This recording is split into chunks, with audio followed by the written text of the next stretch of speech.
अस्सलामु अलैकुम वरहमतुल्लाहि वबरकातुहू। दोस्तों, आज हम बात करते हैं इंजीनियर मोहम्मद अली मिर्ज़ा और मौलवी साहिबान सच कहते हैं कि हाँ, इमरान खान गलत था। दोस्तों, ये एक अहम पैगाम है। ये कुरान व हदीस के अहकामात पर बहस है। ये व्लॉग आखिर तक सुनिए और आप पूरी बात सुनकर फैसला करें कि कौन गलत है और कौन सही है। पूरा व्लॉग सुने और तबसरा करें कि आप क्या समझते हैं। मोहम्मद अली मिर्ज़ा और दूसरे मौलवी साहिबान कहते हैं कि इमरान खान प्ले बॉय था, इसने गलत काम किए वगैरह वगैरह। इसमें कोई इबाहम नहीं कि इमरान खान ने माजी में गलतियां की हैं, लेकिन सवाल ये है कि क्या पाकिस्तान के बाकी तमाम सियासतदान, जनरल, ब्यूरोक्रेट दूध के धुले हैं? क्या इन पर लगने वाले इल्ज़ामात साबित नहीं हो चुके? इनकी रंगीन दास्तानों से कोई नावाकिफ़ है? फिर मौलवी हज़रात को बुग़्ज़ सिर्फ इमरान खान से क्यों? इमरान खान ने अपनी गलतियों, कोताहियों और किरदार की खामियों से कभी इनकार नहीं किया। ना ही इसने अपने माजी के बारे में झूठ बोला, बल्कि इसने अवाम के सामने इतराफ़ किया कि वो मगरबी तहजीब की मनफी पहलुओं को करीब से देख कर आया है और वह इन्हें पाकिस्तानी कौम, नौजवानों और मुल्क के लिए मौजूद नहीं समझता। मुमकिन है कि इसने अपने रब से माफ़ी मांगी हो, तौबा भी की हो और अल्लाह ने इसकी तौबा कबूल भी कर ली हो, लेकिन हम और तुम लोग बेरहम खुदा बन बैठे जो किसी को माफ़ करने के लिए तैयार नहीं। क्या इसकी गलतियां ऐसी हैं कि तुम इसे जहन्नुम वासिल करना चाहते हो?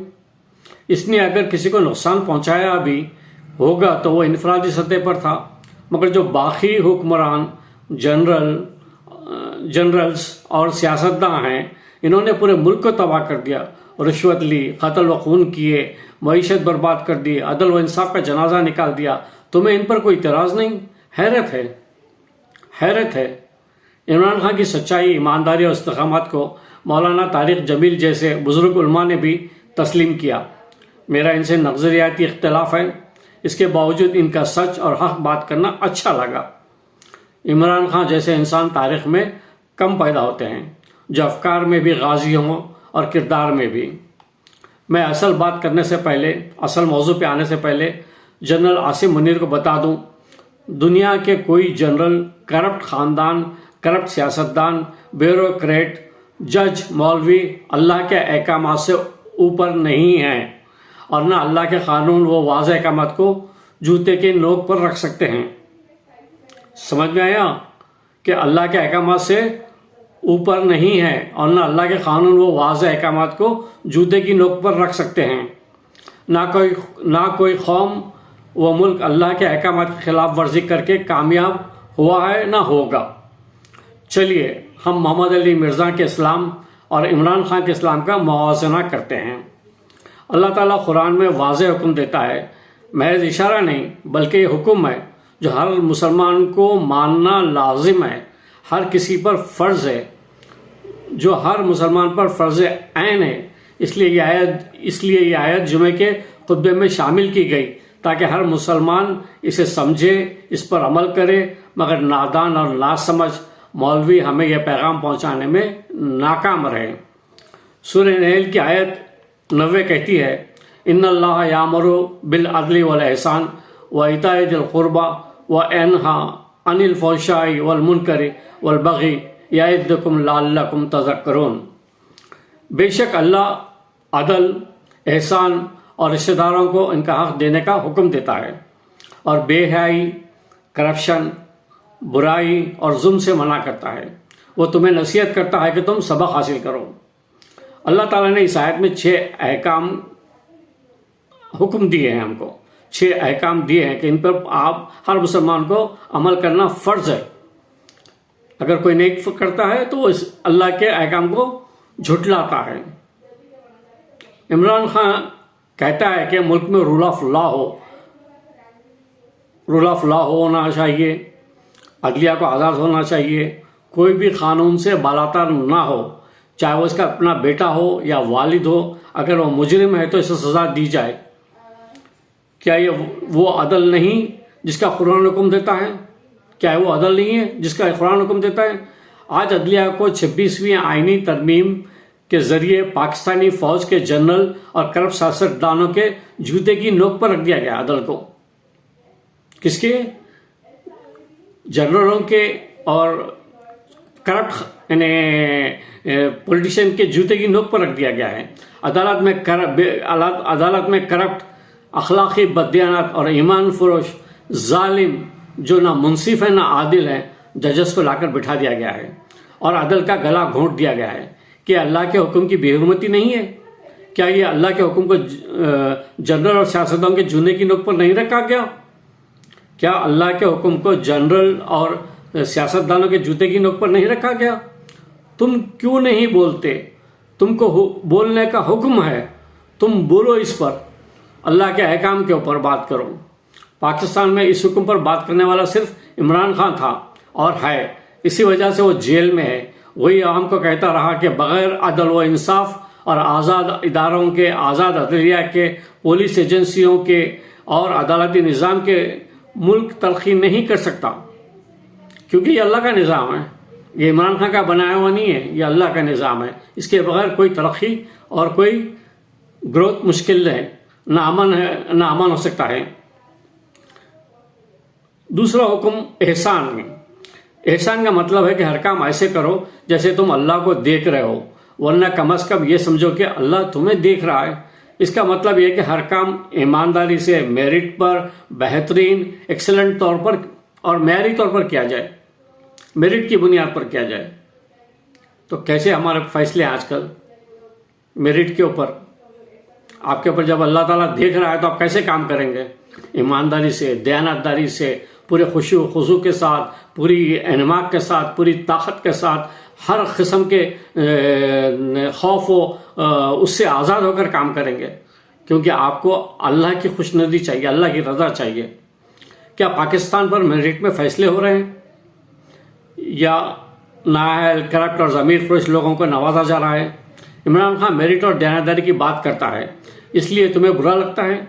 जिस तरह से करप्ट और अखलाकी बददियानत जजेस लगाए गए, जिस तरह से फॉर्म 47 के लोगों को वजीर, मुशीर और हुकूमती ओहदों पर बिठाया गया, जिस तरह आवाम के मैंडेट को चोरी किया गया, अमानत में खयानत की गई, क्या ये मेरिट है?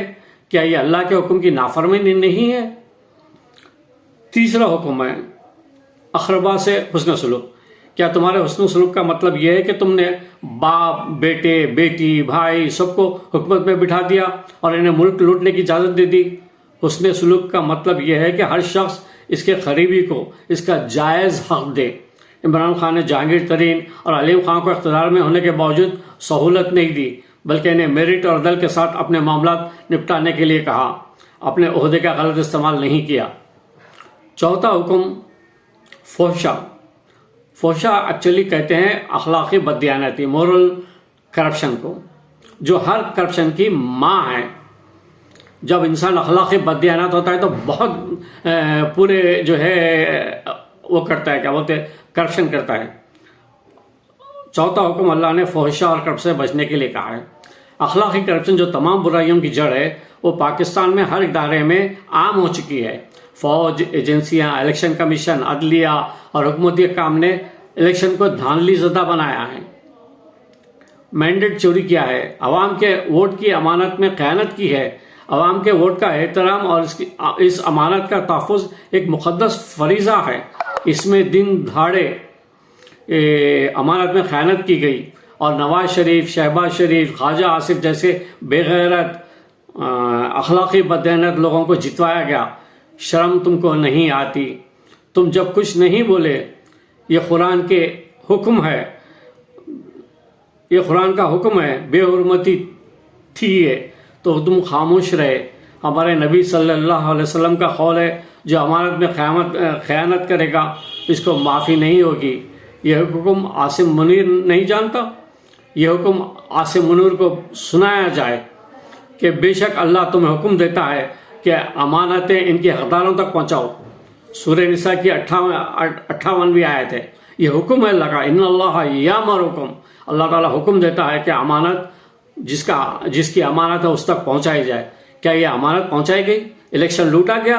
ये कुरान की तालीमात के हिसाब से ये क्या, ये अल्लाह के हुक्म को माना गया? ये डायरेक्ट अल्लाह का हुक्म है। 5वां और 6वां हुक्म, बुरे काम और जुल्म से बचना। जुल्म के खिलाफ जिहाद फर्ज है। इमरान खान नहीं अनिल मुनकर की बात करता है। तमाम मुसलमानों को अल्लाह के हुक्म की बात बताई। कहा बुराई, जुल्म, जबर व ज्यादती के खिलाफ लड़ना जिहाद है। इसके खिलाफ आवाज़ उठाना ये तुम पर फर्ज है, जैसा कि आयत में अल्लाह का हुक्म है। ये सिर्फ पीटीआई या पश्तो बलूच पर फर्ज नहीं है, ये सिंधी, पंजाबी सब पर फर्ज है। फौज और एजेंसी जो भी इनकी मुखालिफत करे, इनके खिलाफ बोले, इसको मार देते हैं, इसको उठा लेते हैं, इनके घर तोड़ देते हैं, इनके घर से कीमती सामान चोरी कर लेते हैं, इनके कारोबार अमलाक को नुकसान पहुंचाते हैं। मर्द तो छोड़िए, औरतें भी इनकी दस्तराजी से महफूज नहीं है। इनके गिरबान पर हाथ डाला जाता है, लोगों की गंदी वीडियो बनाकर इनके बच्चों और माँ बाप को भेजा जाता है। ये नापाक किरदार है आपकी फौज और एजेंसी का। अभी 4 आलिम दीन इसलिए मार दिए गए कि वो फौज, एजेंसीज और हुकूमत पर तनकीद करते थे। तुम जब भी चुप थे और आज भी नहीं बोलोगे, वो बोले शहीद हो गए, तुम ना बोले तो भी तो क्या, तुम मुर्दा हो, जिंदा लाश हो और एक गिद्ध हो जो मुर्दा कुछ खाते हो। तुम लोग जो खामोश हो, जुल्म को देखकर आंखें बंद कर रहे हो, तुम ईमान के किस दर्जे पर हो? सोचो, कुरान की आयत में दिए गए 6 हुक्म इमरान खान सबको बताता रहा, समझाता रहा। अल्लाह के हुक्म को मानो, इस पर चलो, ये कामयाबी है और ये कामरानी का तरीका है। इसको जेल में डाल दिया गया है।